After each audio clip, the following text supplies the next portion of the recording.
live on the satellite, so that's good. So, and it looks like we got Sergeant George waiting for us from Hayward, California. 73 degrees. That's actually pretty nice. So, what did we think about Tiger Woods' DUI arrest? I know the same thing just happened with Justin Timberlake. His was older, but they just released the video, and I hate to even watch those things because people like want to sensationalize this stuff, and I just hate to give them, the media, the time of day. I think it's unfortunate that Tiger, made a mistake, and people are making comments about he should have a driver.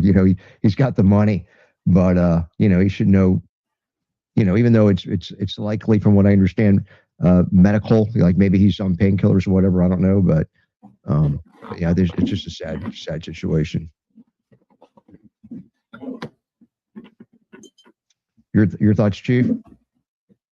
Well, it's amazing. Of course, we have this prurient voyeurism about famous people, but the rich and famous have, they're still human beings, and they have problems. I don't have any sympathy for the man, driving drunk and crashing, and it's not his first rodeo in terms of that. He got severely injured. Nobody thought he would be back on the tour after that last crash, and then he had his domestic upsets, with his wife or girlfriend or something smashing the car a few years ago. So, when you have talent and you put a lot of hard work into it and you've made a lot of money, you'd think you'd be grateful enough to live a decent life. But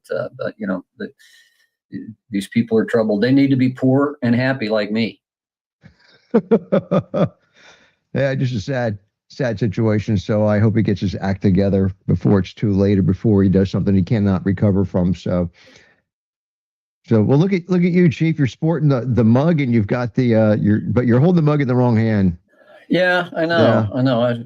You got to be a lefty with that mug, but that means you're special if you're a lefty. That's for sure. Lefties are great boxers and great tennis players, aren't they? I don't know what the opposite of ambidextrous is, but I don't have any coordination in either hand. So. Is that you? Oh, that would be kind of cool to be ambidextrous. Just that would be kind of cool. I was absolutely not an athlete throughout high school or college. And my dad came home one time, and I was holding a football in one hand and reading a book in the other. The name of the book was How to Throw a Football. Right. And Dad said, "What are you doing?" I said, "I'm trying to learn how to throw a football." He said, You can't learn how to throw a football by reading a book. And I said, "The name of the book is How to Throw a Football." But I never did learn how to throw a football. Or catch one, for that matter.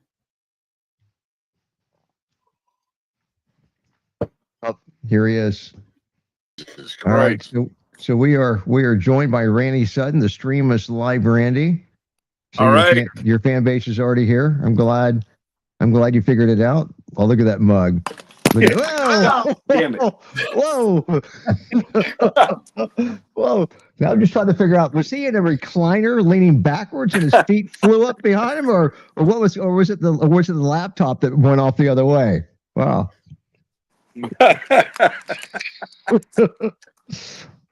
Well, you got to question what's in that mug. Well, that's a good. The irony. His face the irony of that is, Chip and I were just talking about how uncoordinated I am, but now I feel better. Feel better, Chief? Oh, wow. Well, it's a little windy here, and I'm sitting outside because I want to smoke a cigar. So I may have to go into the greenery. We don't blame you. You got a nice area out there, so I don't blame you for wanting to be out there. So. Well, guys, we can take any of the stories out of order too. I don't have a lot of information about the school shooting that we're going to start off with. So, but yeah, and just enough of this stuff's going on that keep us really busy. So, I didn't see any of the articles. I couldn't read them. The only thing I could see were the videos. All right. Well, at least you saw the video. So we actually got some pretty cool videos. So. Yeah, there's plenty of generic commentary on some of these issues, so you'll you'll be fine. Now, Randy, I don't expect any favoritism, but I did sign up to be a speaker at the next Wounded Blue conference. So, Wow. You did. Okay. Well, now that I know you put your name in there, I can take a look at it and then reject you with a big smile on my face. I just want to know that you looked at it. Other than that, whatever.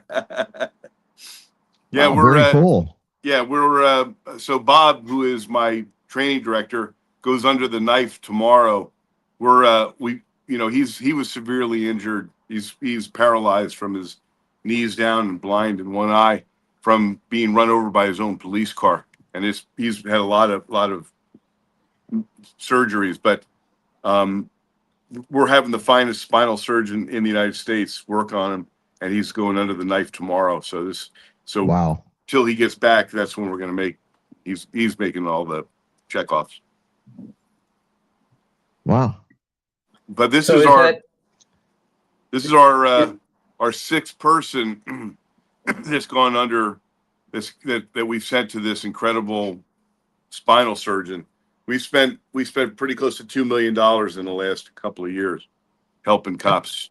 That's incredible, man. It is. It is incredible. Yeah. Yeah. Well, guys, we're about 16 seconds out from going satellite radio, so I'm going to start Randy's favorite music here, and let's make this happen. Here we go.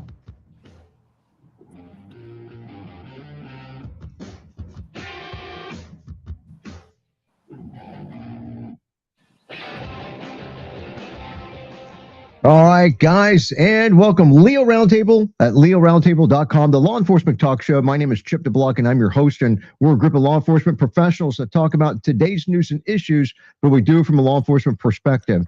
And let me introduce the crew. We've got Chief Joel Schultz on the show, and retired from police work, but still living in the state of Colorado, so he's got to keep his head on the swivel. And we've also got Lieutenant Randy Sutton, the founder of the Wounded Blue at thewoundedblue.org, retired Las Vegas Metro Police lieutenant as well. So thanks, gentlemen, for being on the show. And a shout out to our sponsors. We have our title sponsor, Gulls at Gulls.com. And don't forget that 15% off discount code. It's radio15. You can use that at Gulls.com. Also, CompliantTechnologies.com, our satellite sponsor. We have Gunlearn.com, MyMedicare.live, SafeguardRecruiting.com, our streaming sponsor. And yes, right now during the live stream, we're streaming to over 1 million followers. And TwoBells.com. They built a new online store at LeoRoundtable.com. Go to LeoRoundtable.com to check it out. A shout out to Brian Burns for the free press at TampaFP.com. Thanks for carrying the content, Brian. And the same with Ray Dietrich, reformerlawman.com, and Travis Chase with lawofficer.com. Thanks to all those entities for helping make the show happen. And now, here's the news topics that we're covering today, guys. 15-year-old male student fatally shoots himself after shooting a teacher at a preparatory school, a high school in Texas, of all places. We got a Colorado sheriff and 4 deputies. They are all indicted on criminal misconduct investigations. So yeah, that's in Colorado, in our chief's neck of the woods. We've got a suspect fatally shot by Howard County officers when he approaches them with a knife. And I believe he had autism, if I remember correctly. We've got a Dayton police video where officer involved shooting leaves 1 man dead. And we got a longtime Monroe County Sheriff's Office sergeant jailed in a timesheet scandal. We've got a motorcyclist that flees at 103 miles an hour. And then when he gets cornered by a cop, what's he do? He hits the officer with the bike, crashes, jumps off. There's a foot chase, taser. There's a good story coming up on that one. Then locked and loaded. New lawsuit aims to strip gun bans from national park buildings, if we have time to get to that. And then lastly, another video. It's a domestic violence call that ended in a deadly police shooting by Phoenix Police Department. So that's what we're starting off with. So this first one, thegatewaypundit.com. Not a lot of information unless someone on the show has it. 15-year-old male student fatally shoots himself after he shoots a teacher at the preparatory high school in Texas. So this 15-year-old student, he's dead after shooting at a teacher or shooting his teacher at a preparatory high school in Comal County, Texas. And this happened on Monday. Now, the teacher was transported to the San Antonio hospital. And according to the Associated Press, the student fatally shot himself after he shot the teacher at the campus. Now, the name of the campus is the Hill Country College Preparatory High School. Law enforcement said there's no longer an ongoing threat, but the school was shut down when all this stuff was going on. And the circumstances that led up to this, of course, are unclear. The FBI is involved in it, though, and they are assisting local law enforcement. And unlike in the Guthrie investigation, hopefully the sheriff will actually let the FBI, Randy, do their thing. So that's what we have. Any commentary on this one? Randy, your mic's open. You want to take it? Well, I'm happy that the FBI is involved, but the real question is, so what? They don't. This isn't their investigation, unless there's a nexus to terrorism or some federal statute. This is a local investigation, so it's up to the local law enforcement to handle this. Always glad to have the FBI, use their forensic abilities if necessary and do any nexus. Yeah, but at the end of the day, this is not an FBI investigation. All right, good point. Dr. Schultz. Yeah, Randy's right about that. And I think probably there is always a suspicion about, is this a conspiracy? Is this a diversion? Is this a radicalized thing that might have some roots somewhere else? There are a couple of things about school shootings that I always want to emphasize. One is the safest place for a K-12 student is behind a locked classroom door when the bad guy is on the other side of the locked door. There have been 0 fatalities of K-12 students when they are locked in a classroom behind a locked classroom door. So, a lot of civilians and a lot of law enforcement will say, "Oh, we need to evacuate. You need to get everybody outside." Absolutely not. Absolutely not. Protecting in place is so far 100% effective. Now, if somebody's out in the hallway or something else, that's different. And the other thing is, we tend to think of Columbine, and that's very near and dear to me because my son-in-law was in the cafeteria sitting next to an unexploded propane bomb during the attack. But we still think that that's the template for school shootings. And this sounds like, and I tried to find some other news sources and very little information, as you said. It sounds like a personal vendetta against this particular individual. And that's often the case. It may be one of these people or groups that want to make a name for themselves and they want to cause as much havoc and as much death as possible. But it doesn't sound like this was the case. And there are lots of shootings that happen on school grounds that are counted in the number of school shootings. And so this panic number of, there have been hundreds of school shootings in a year. I don't want to minimize the problem of violence in schools. But if somebody happens to roll into a parking lot and there's an exchange of gunfire, that's considered a shooting on school grounds, even though it may have 0 nexus to the school itself. And this was didn't sound like it was intended to be a mass shooting. I'm suspecting, again, this is just conjecture, but there was one teacher that was targeted for whatever reason. That 15-year-old went in, did that, and probably had every intention of committing, self-murder, as is often the case with school attackers. So this was not anomalous. In that there weren't lots of other injuries, domestic issues, girlfriend, boyfriend, staff, these kinds of things are included in the whole universe of school shootings, and everyone is anomalous. I hope that the jurisdiction there talked about staging and incident command and cooperation with other responding agencies and had done some practice. Most schools, I think, have. But Uvalde taught us that practicing one type of response for one type of event doesn't necessarily get you ready for other types of events. It's kind of like warfare. We're always prepared to fight the last battle that we fought the same way that we fought the last battle with the same enemy that we had.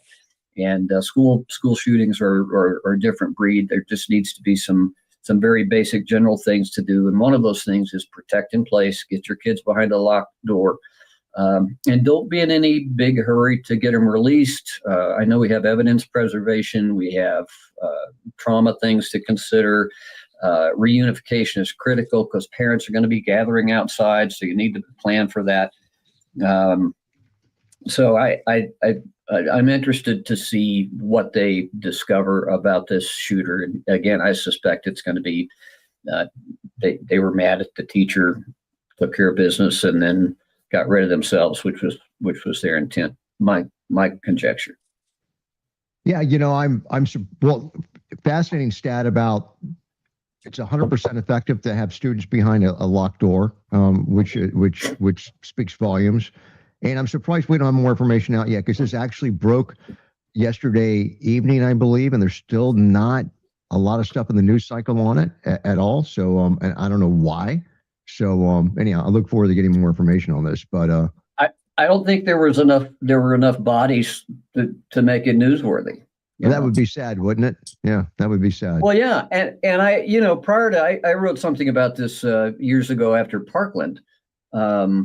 We know there were school shootings before it started hitting rural and suburban America. In urban areas, if you had a school shooting in New York City or Chicago, it would be on page 3B as a little one-column article.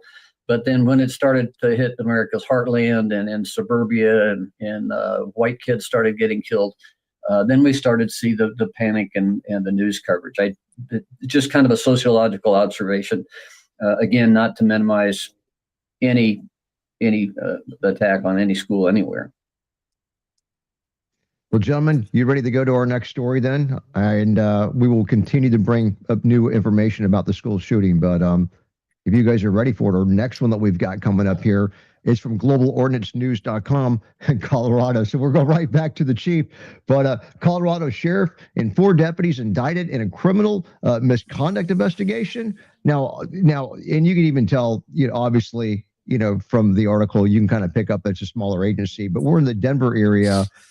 4 of the, at least that's what the article says, the chief will either confirm or deny that, but 4 of the current 7 law enforcement officers in a rural Colorado county, including the sheriff, as well as a former deputy, they've all been indicted in an investigation in the allegations of misconduct, according to prosecutors. They said this on Friday. Now, it's when you hear what the misconduct allegations are, they're going to give you like pause. So a grand jury, they got a grand jury involved in this. They indicted Castilla County Sheriff's Office Sheriff Danny Sanchez and a former deputy by the name of Keith Schultz on charges of allegedly mishandling human remains that were discovered in October of 2024.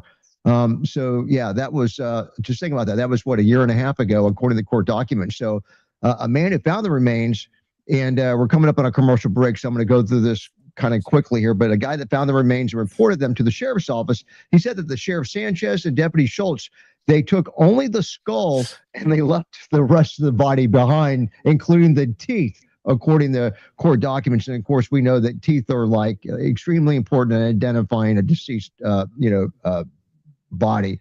And then it talks about 2 months passed before Deputy Schultz wrote in a report saying that he left the bones in a bag on his desk and he went on another call. This is kind of bizarre when you guys hear what happened. We got 15 seconds before our first commercial break. So guys, stick with us. We will cover this when we come back. We'll be right back.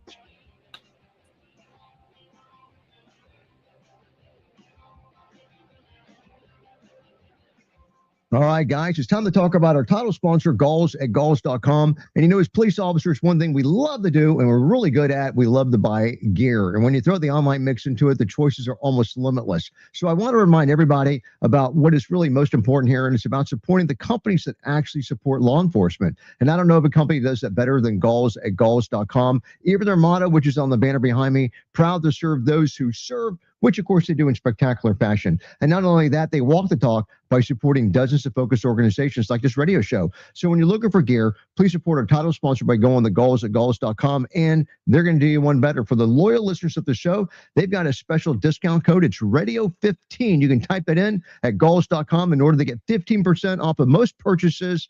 Again, that is radio15, and they have gift cards. Hook up your family, friends, and loved ones with a new Galls gift card, and they will be your new best friends. They pretty much have everything but guns and ammo. So if you haven't been there lately, go to the day, Galls.com.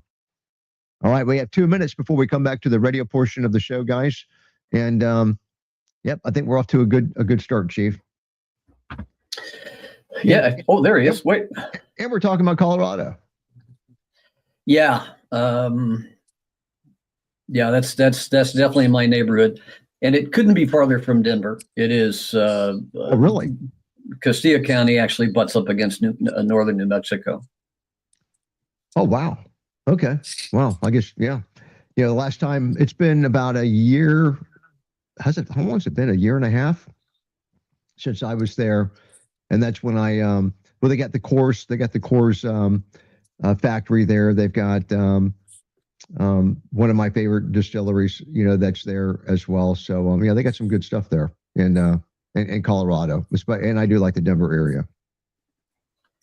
I do not like the Denver area. Yeah, well, I'm north of Denver is where Stranahan's is, and everything with me is my distillery. You know, so you got the Stranahan's up there, and but you know, it's their stuff I think is okay, but when you get to their sherry bourbon, their bourbon in a sherry cask, and I know I'm gonna start getting Randy excited because we're talking about bourbon. Look at him; he can't even sit down anymore. He's getting so excited. But yeah, their bourbon in a sherry cask, that is some spectacular stuff. That's some good stuff. Now I know Randy's saying, well, why didn't you bring that to me when you were here in Vegas last time? It's good. It's a good point. I don't believe in demon rum. Demon rum, is that what you called it? Demon rum. Yeah. It's the devil's brew. Yeah, we both know that. I didn't know that Randy was part of the temperance movement. Oh. And I also don't believe that I'm also a believer in the vote. I believe in giving the women the vote too. Okay. Oh.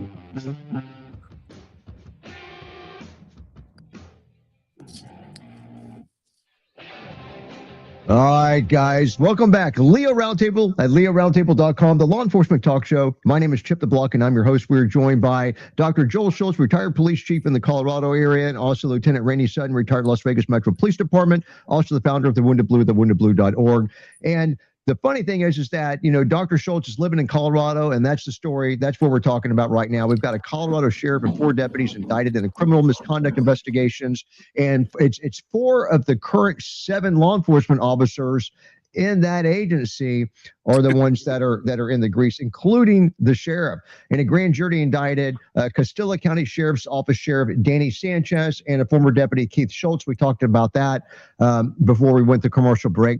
And there were human remains discovered back in October of 2024, about a year and a half ago, according to court documents. And the guy that found them, he calls the sheriff's office, and the sheriff and a deputy, Schultz, they leave with only the skull. And you know, the skull, everything wasn't even intact because the teeth weren't even in it. They left the teeth in the rest of the body, and they just take the skull. And then after 2 months, Deputy Sanchez or Schultz wrote on his report saying that he left the bones in a bag on his desk. Which I guess he meant really the skull. And then he went on another call. A coroner's official said that he received a skull in an unlabeled paper bag from the sheriff's office.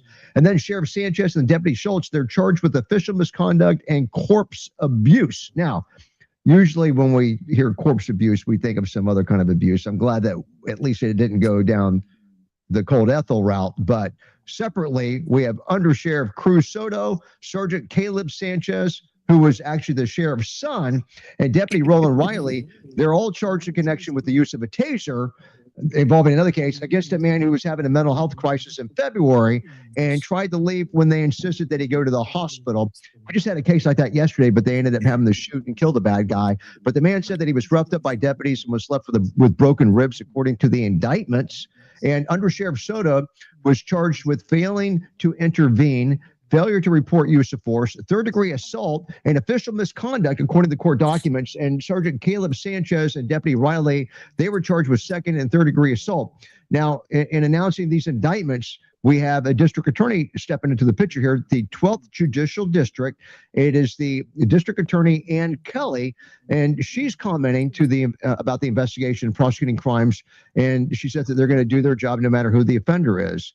And also a person who answered the phone Friday at the sheriff's office said that there are 7 law enforcement officials that are on staff with that agency. And of course, we're talking, what, about 4 of them. So I know, Randy. So Dr. Schultz, you're there. It's your town. it's your peeps. We would love to get the inside scoop. But I do know that before the show we were talking, and I had some concerns whether we had like a rogue district attorney going after the cops, and you kind of assured me that really was not the case here, right?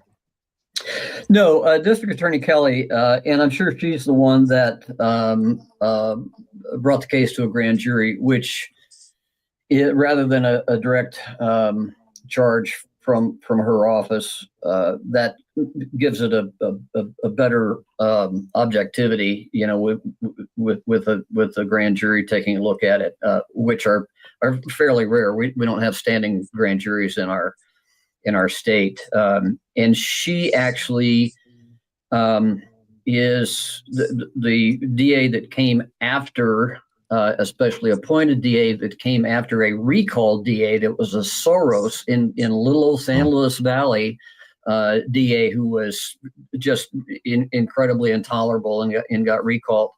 Let me tell you a little bit about Castilla County. There are 3,100 counties in the United States. Castilla County ranks 3,000th in terms of poverty. Oh, wow. And I've been in Southern Colorado since, with a 10-year gap when I went back to Missouri, since 1989. And so I know a lot of these folks, and I know a lot of these agencies. And I've met Danny, Sheriff Sanchez, or former, he just resigned. And maybe Deputy Schultz, I'm not sure, different spelling. But anyway, this has been a constant problem. This is not the first sheriff that's been criminally charged in Castilla County. A couple of years ago, the DA, Kelly, said, I'm not going to prosecute any more cases unless you can figure out how to handle evidence. And the CBI came in and collected all the evidence, Colorado Bureau of Investigation, and took over the evidence. The Attorney General, Phil Weiser, please don't vote for him for governor, has been involved. So it's not only problematic with this group, but problematic historically. It's a small county. It's a poor county. Poor wages, poor recruitment, poor retention, all of the things that work against quality law enforcement. Sad to say. So I am personally going to see if I can contact their attorney to take a look at this accusation about improper force with the mental health thing. Because if it really is a justifiable use of force, and the grand jury, as most citizens would say, oh, they're mentally ill, we shouldn't treat them harshly. I don't know anything about the case. They may be absolutely justified. They may be absolutely, need to be found guilty in due time. I don't know, but I don't want there to be a precedent set for bad judgment about use of force in any particular situation. So I'm gonna Good point. I'm gonna look at that because there is, and Chip, we've talked about this before. There is a prejudice against small agencies, and I have seen personally at least 2 state investigations of uses of force by officers in small agencies. Actually, both of them over in the valley, which, by the way, is adjoining my valley. You just go across the mountain pass, and you're in that county. That were very poorly done. Didn't pay attention to the science. Didn't pay attention to principles of use of force. Didn't pay attention to the legal parameters. So I want to make sure that these guys have at least access to some good analysis of that use of force, and let the chips fall where they may. All right. Well, you got to keep us informed on that, because I would definitely want to hear about that. And we got a commercial break coming up, guys. It's our second one. We're going to be talking about compliant technologies, the glove people. Stick with us. We'll be right back.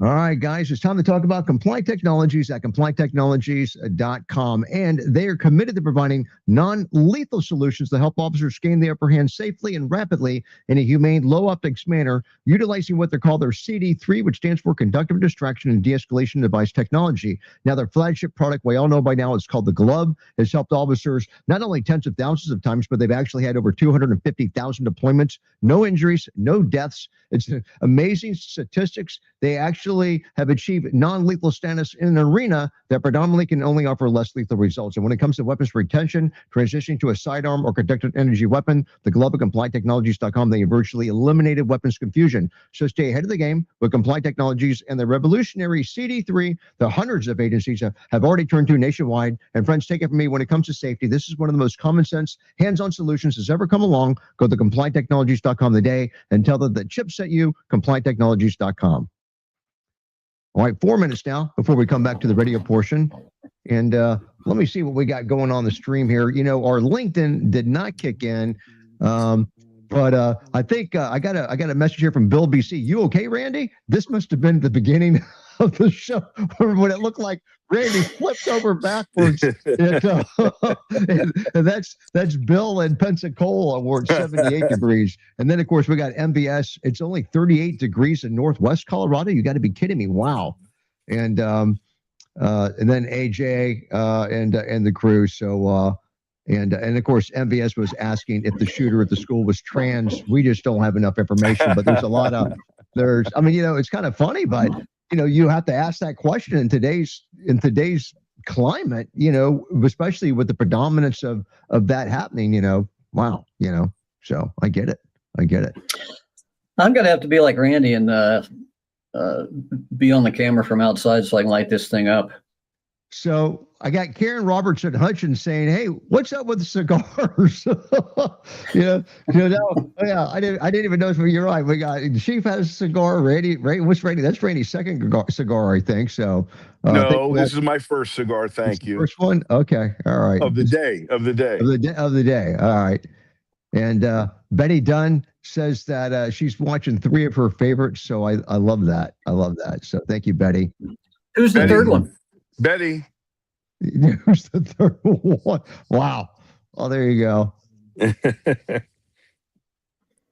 Oh, and we got Michael Brown on the show. Now, this is not. I know what you're thinking, Michael Brown. No, this is not that Michael Brown. This is different Michael Brown. So how do you know? Yeah. Well, because the other one's not alive. So yeah. He's coming back. He's coming back. He's coming back. He wants to change his ways. Then we got Sharon Caudell. So thanks for being on the show, Sharon. And we got a good group of people there. So and that's all divided up between Facebook and YouTube. Those people are all in one category. I popped over the Rumble a second ago, and we're Bill BC, MVS, and AJR, and all those other guys. So so thanks for watching the show on the stream, guys. We appreciate it. We're about 1 minute and 40 seconds from going back to satellite radio. And, and I will say that, we just launched leoaffairs.ch. So that is the old website that I used to have that lets cops talk with anonymity about things going on within their own agencies. So there's no fear of repercussion. The servers are now in the Sweden, Switzerland area, so they are protected. We're not grabbing IP addresses, so we cannot be compelled to give up something we don't have. So you guys really have anonymity. And I encourage you guys to go there. And if your agency's not on leoaffairs.ch yet, there's a way that you can go ahead and post the agency so that we can add it for you. So we are trying to grow that back and get it to the size that it was before, I sold it 12 years ago. So there we go. Chief, how's the book writing going? One of the projects that's on my to-do list is to interview Dave Smith, and I saw him on yesterday, and it was really great to see him. Of course, always great to see Vaughn, because Dave has such a prominent place in the history of police training. I don't know if you remember LETN, the Law Enforcement Training Network. It was a satellite feed that you could subscribe to. He was part of Praetorian, Police One. He was part of Street Survival, and he's just had, and he's a philosopher and historian. I really need to interview him and get something down on paper because he's got a fascinating story. I didn't know all do that. you have Five do you have seconds. his Here we go, contact guys. info? I do. Betsy gave.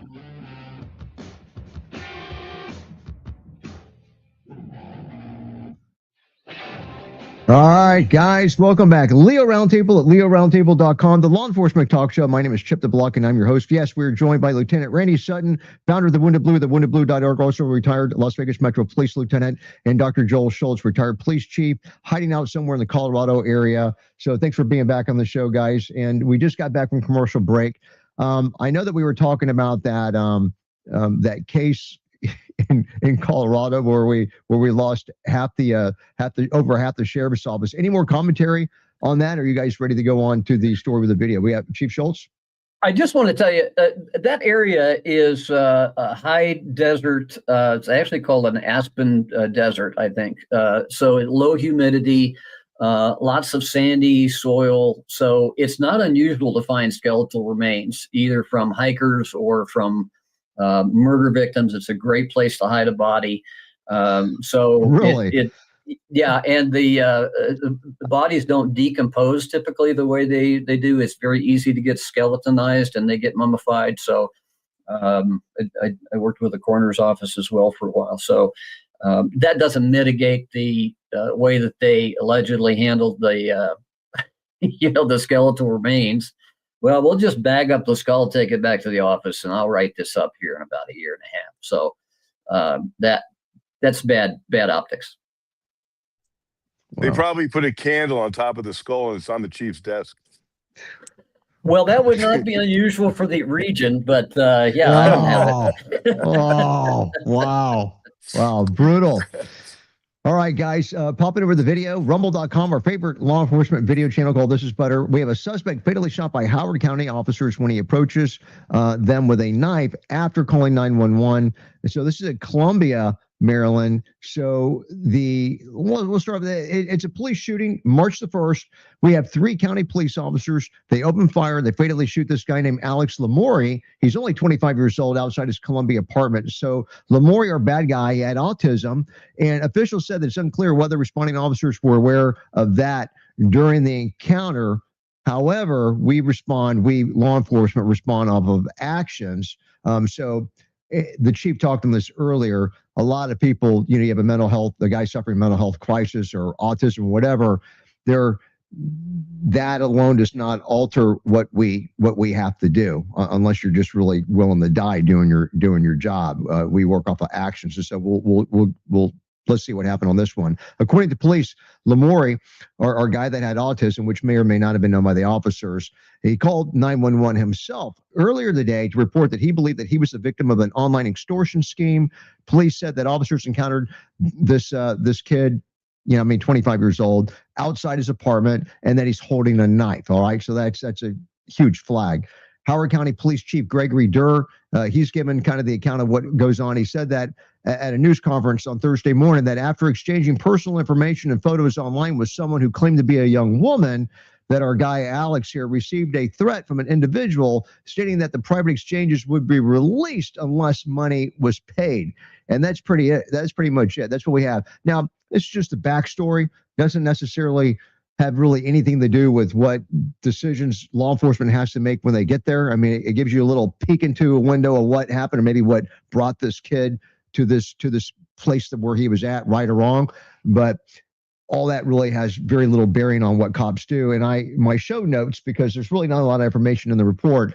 If you start watching the body cam footage from the beginning, around the 8-second mark, officers are approaching the suspect, and he's already got a knife in his hand, and he had already called 911, just reporting that he was the victim of this extortion scheme. And from 8 seconds to the 25-second mark, that's all it takes before shots end up being fired. The suspect is approaching officers with a knife in his hand.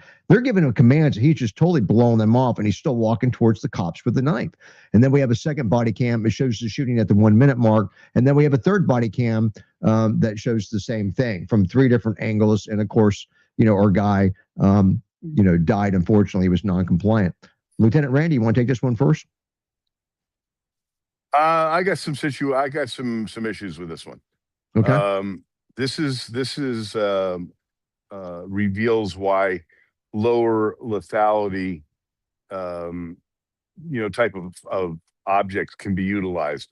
They had no beanbag gun. They didn't try to deploy a taser or a wrap or anything else. And this individual, yes, he was walking towards them. He almost seemed like he was in a trance. He did not seem to be aggressive. And so I think that had they had the low lethality shotgun or something of that nature, it could have been utilized effectively in this particular case. This was not, he wasn't running up on him. The action was kind of slow. And I just think that there could have been had they had the tools available to them, they could have utilized them. Well, you bring up a good point. I don't remember whether there were tasers on the gun belts of the officers. But you're right. I don't even know if they've got 40 millimeter launchers or whatever. So that would be nice. No, they certainly had enough officers. If it was one officer and you expected him to go less lethal, that would probably not be a wise tactic. But they had 3 officers, so that's a very good point. Chief Schultz. Yeah, the administrator later said that they were going to make, I can't remember what was the chief or county commissioner, we're going to make some efforts to get more less lethal options. And apparently they had maybe called for a taser, like maybe they only have X number. Kind of reminds me of Rodney King back in the old LAPD days. Only the supervisor would have a taser. So you got to call and have somebody roll up. So with that many officers, it is unfortunate that somebody didn't carry some other option in there. I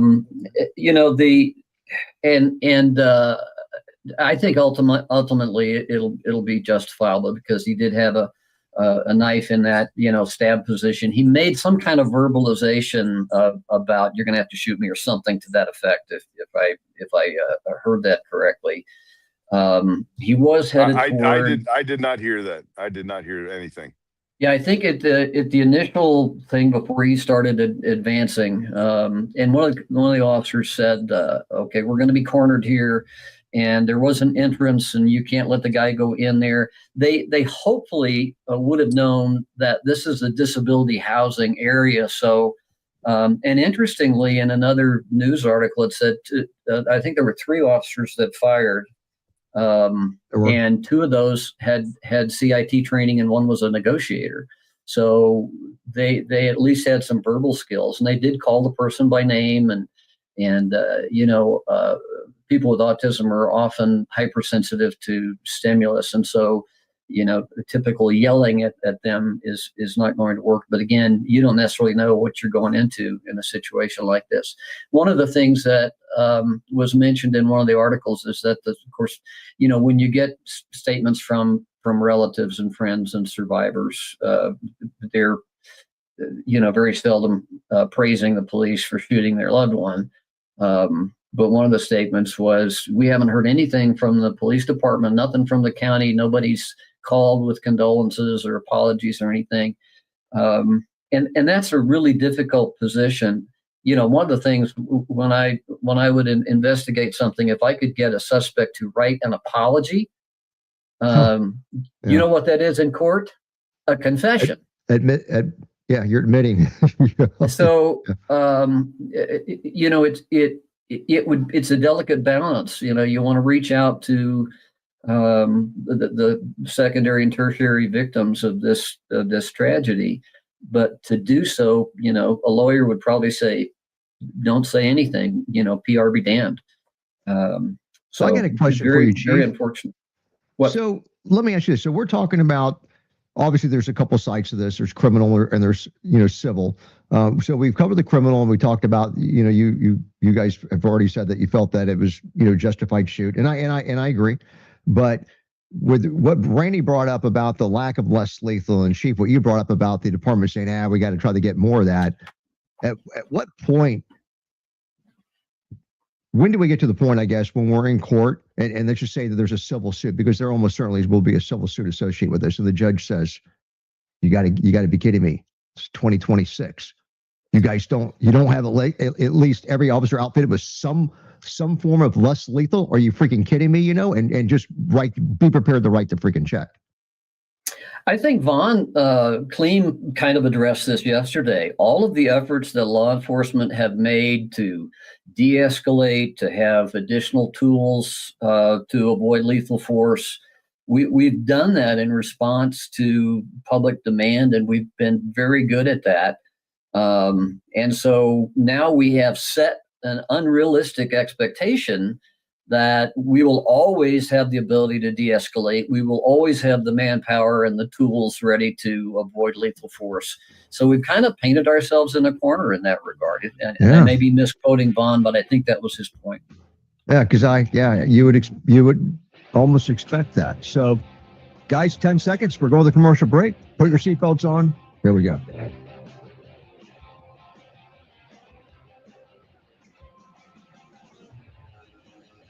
All right, guys, it's time to talk about GunLearn at gunlearn.com. And as law enforcement officers, we deal with guns and we deal with ammo every day, but it's what we don't know about those things that gets us in the trouble.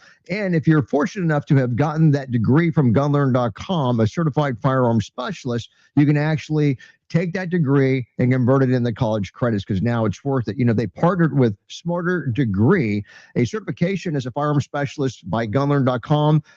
Even like I said, if you've gotten it over the last 5 years, you can now it's worth college credits through Smarter Degrees University partners. So whether you're pursuing a degree or you want to maximize the value of your education, it is there now. And gunlearn.com, of course, is the first and only company to offer a step-by-step program that takes you from your present knowledge level to become a safe, accurate, and competent certified firearms specialist. And they provide citations from federal law and ATF rulings for every point taught to ensure accuracy. And the training is approved by basically everybody. Gunlearn.com. All right, 2 minutes, guys, before we come back to the radio portion of the show.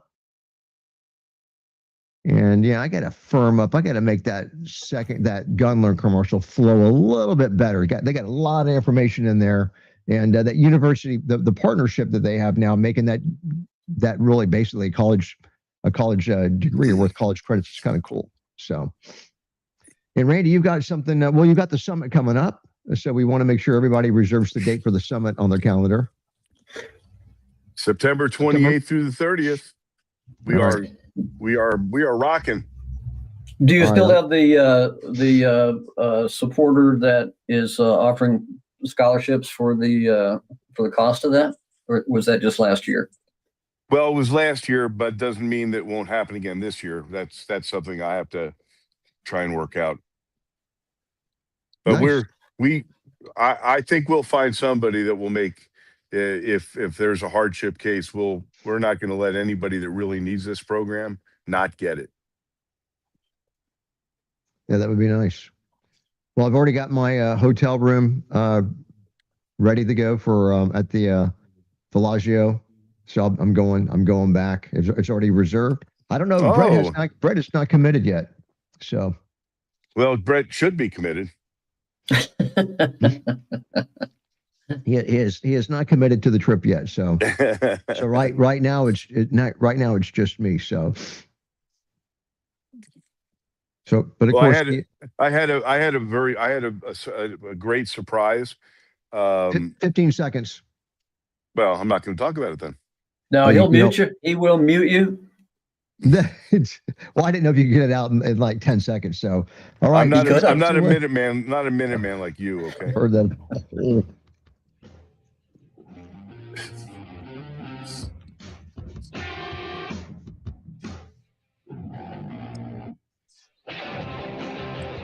All right, guys, and welcome back. Leo Roundtable at leoroundtable.com, the law enforcement talk show. My name is Chip the Block, and I'm your host. We're joined by Dr. Joel Schultz, retired police chief, and Lieutenant Randy Sutton from the Wounded Blue. And yes, we've been talking about a story with a video component. And if you guys are ready are you ready to cover the Dayton police video?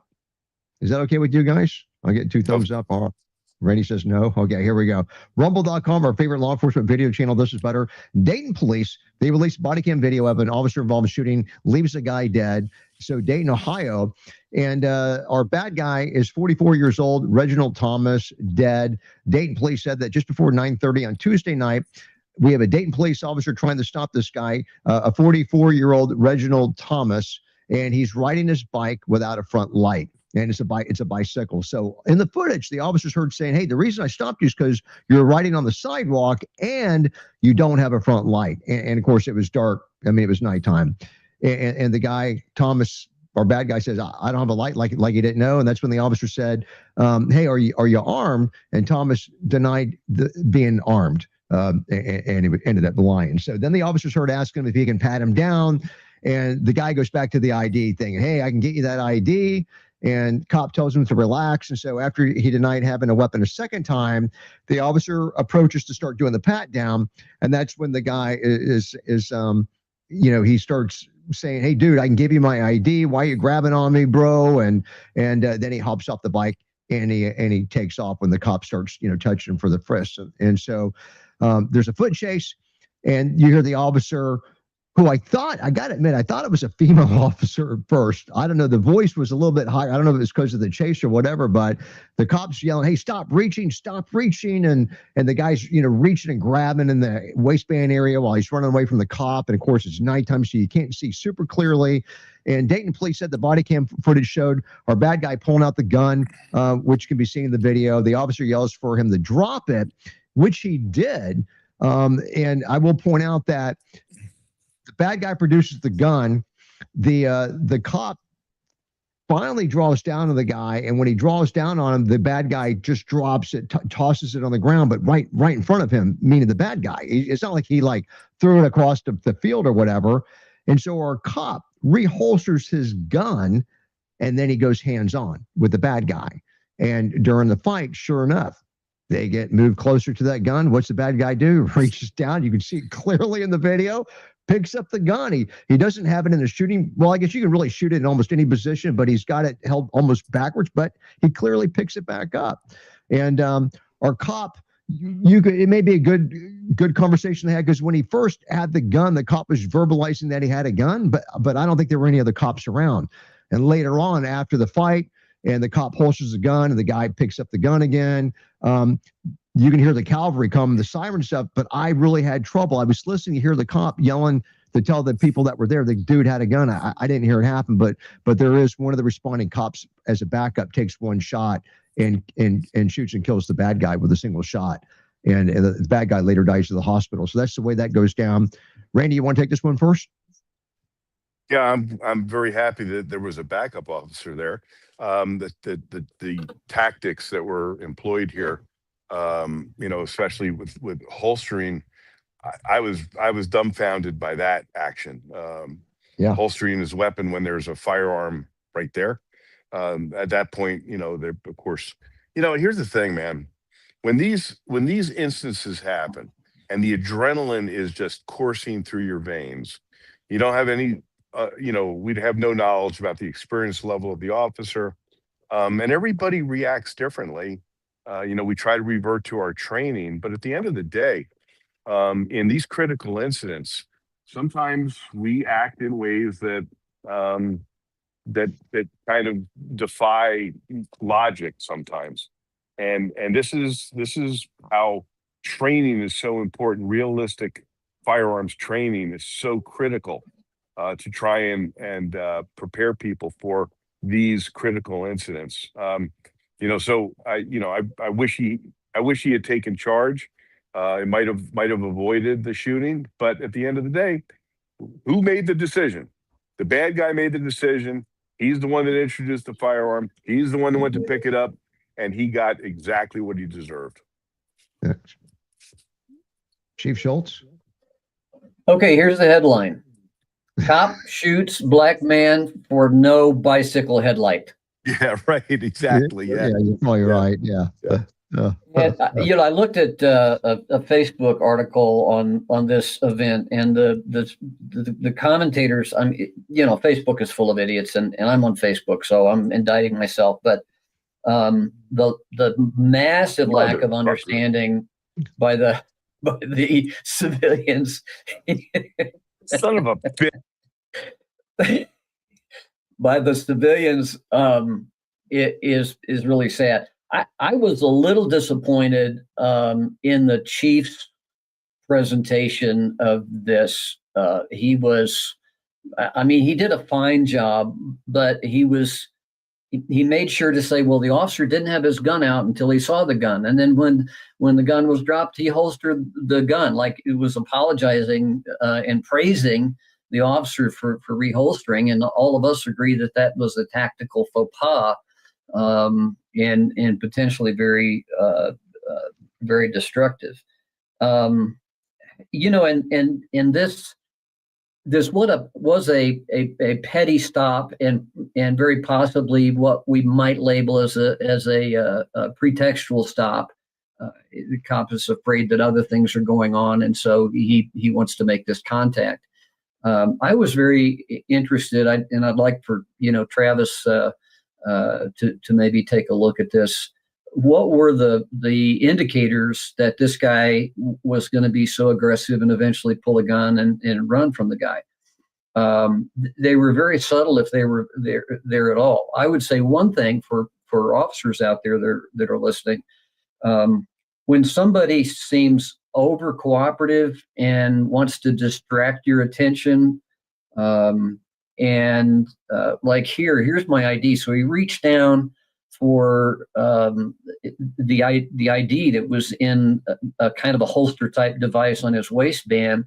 Why was he so anxious to get the officer to pay attention to him getting his ID out? It was either so he could have access to the weapon that was nearby, or that he wanted to look so over cooperative that there wouldn't be any question, let's get a verbal warning and we'll go on about the day. So I think it would be a good thing for officers to look at as an analysis. Should the officer have known that this guy was pretty going to be aggressive and ready to flee? And I think the officer's response to the guy lifting his shirt to get his ID out, which was in violation of the officer's commands, right? I think the officer responded well to that. I don't want you to do that right now, and tried to kind of calm him down. It would have been appropriate when you started seeing this resistance for the officer to jerk this guy off the bicycle, get him down prone, cuff him up. But there again, the optics of that and the sensitivity of officers to this, particularly if the guy ended up not having a weapon or not having a warrant, again, the headlines are going to scream bicyclist slammed to pavement, for having no headlight. And so I think the sensitivity that we don't want to look bad on camera is really provided a lot of danger to officers. And I think, we say, well, he said the officer exclaimed he's got a gun, something to that effect, when there was nobody around to hear it. I think we do need to be acclimated to narrating for the inevitable audience of the body cam. The witnesses. Right. Yeah. And the Monday morning quarterbacks, so that he can say, yes, I knew I saw a weapon and I wanted to communicate that, to anybody that might be watching later. And we've only got seconds here, really, so we're going kind of over into the Wounded Blue time on this one. But I want to remind everybody that, once lethal force is introduced, once a weapon like that, like a firearm or the knife is introduced, don't be so quick. What if I'm a bad guy and I point a gun at you and you point your gun at me and I holster it or I throw it on the ground? And you holster your gun and I reach down and pick it back up again. And we just go back and forth like that, or the same thing with a knife. We could do that all day. We had a burglary call where a deputy showed up and it's a jewelry shop. The guy's behind the counter and the deputy draws down on him. The guy comes out with his hands up and he's walking towards the deputy. Deputy makes the mistake of the guy did not have a weapon. As soon as he went to holster his weapon, the guy charged him. And guess what? That's the worst part, because the gun's not all the way in the holster and he doesn't have it out where he can use it. So the bad guy gets a hold of it. Now they're fighting over a gun. Nightmare scenario. But look, Chief Schultz, thank you so much for being on the show. I appreciate it. We lost Randy Sutton, our sponsors, Gauls.com, CompliantTechnologies.com, Governor.com, Medicare.life, SafeRecruiting, 2bells.com. We'll see everybody back at 12 noon tomorrow Eastern time. And let's jump back. We'll keep going for another minute here. But I just want to remind everybody that you're completely justified, not in I'm not talking about shooting or using lethal force, but in keeping your lethal force active, the opportunity to use it, keeping your gun pointed at the bad guy. If let me tell you, if you have your gun out and you've got a bad guy approaching you who is not armed, but you've got your gun out, don't think that the statute says that you have to get that gun holstered and go hands-on when you got an unarmed guy approaching you when you've already got your gun drawn at him. There's nothing saying that, and that is not reasonable.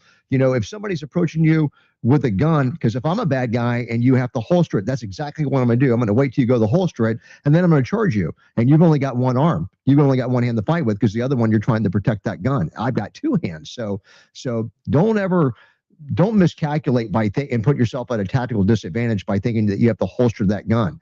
If I have my gun out for whatever reason and the bad guy is approaching me and I've got it out and he's unarmed, and if I don't have time to safely put that gun away, I'm going to shoot him. There's only be one of us left. Chief? I wrote an article on fake surrender. It's a really common tactic from offenders. They'll look like they're complying and they're just stalling for time to make a plan. So, and even if somebody's in handcuffs, we know that that's not, absolutely 100% safety. So until that person is absolutely under your control, keep your options available. You're absolutely right on that. Yeah. So we're just trying to get you guys to think outside the box. And this is for our cops. This is the civilians. If you guys can think the same way so that when you see these videos that pop up on YouTube or Facebook and stuff, and you guys are armed with this information, that helps everybody out. So, hey, Chief, another great show. Thanks so much. And we can get a hold of you at schultzco@gmail.com. Is that correct? Yeah, I'll be your pen pal. Okay, there you go, guys. Hey, streamers, thanks for watching the show. We'll look for you guys tomorrow, 12 noon Eastern. We appreciate everything, everybody on YouTube and Facebook, and our buddies over there on Rumble and stuff. Thanks. Yeah, yeah, they picked up on what happened at the end. So yeah, I gotta be quick on the mute button, guys. I gotta get quicker. But look, thanks so much for the support. We appreciate it, and have a great rest of your day. We'll see you back tomorrow.